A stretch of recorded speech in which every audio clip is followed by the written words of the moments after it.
Les Marguerites, c'est un bâtiment qui a été construit en 1980. Il y a 66 logements. C'est un bâtiment, presque elle était abandonnée, hein. Il n'y avait pas de contrat d'entretien, elle était en dégradation année par année. Il y avait beaucoup de pathologies sur les façades, beaucoup de béton éclaté par les fers, aucune isolation en fait du bâtiment. Il n'y avait pas eu de ravalement depuis l'origine, il n'y avait pas d'isolant, pas d'isolation, donc énormément de déperditions par les façades qui ont un énorme déroulé en fait par l'architecture. Il y avait de l'amiante dans tous les enduits de façade. On a refait l'étanchéité de toutes les toitures terrasses. On a donc isolé toutes les façades. Il y a eu un gros travail justement pour garder aussi l'architecture du bâtiment, le mettre en valeur. On a aussi donc fait l'étanchéité de tous les balcons. Il y a aussi eu donc le remplacement de toutes les menuiseries. On a mis des volets roulants à tous les niveaux et on a aussi donc remplacé la ventilation par une ventilation hygroa. On a obtenu donc 50% de gain énergétique, donc passer en étiquette de l'étiquette D à l'étiquette B, et puis à des logements beaucoup plus sains parce que leur ventilation ne fonctionnait plus depuis des années. L'accompagnement, en fait, c'est le point fort de ce bâtiment. La relation, ce n'était pas entre nous, propriétaires, mais entre tous les opérateurs, soit ville, architecte. On a un superbe syndic aussi qui nous a accompagnés et on a vraiment une relation de confiance. L'accompagnement de la copropriété a démarré en 2007.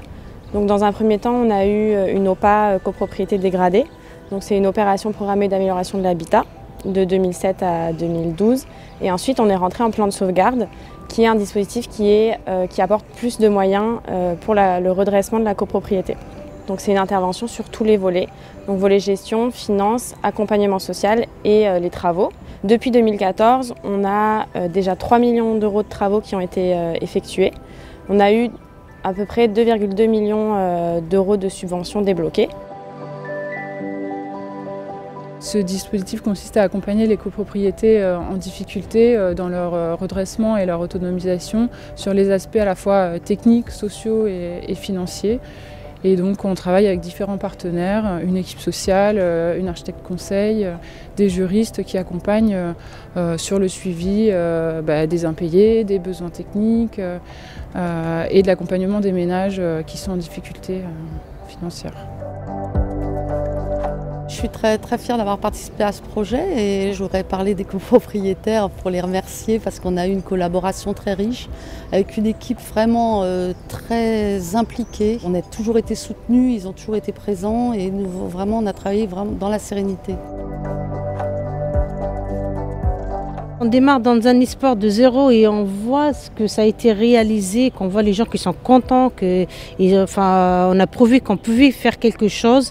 Vous savez, les gens qui habitent ici, c'est pas des gens riches, hein, c'est des gens avec des peu de moyens, qu'ils ont fait des efforts, qu'ils ont avancé. Et ça, franchement, le résultat, il est incroyable. On voit ce bâtiment-là, par rapport à quand il était, franchement, ça fait plaisir.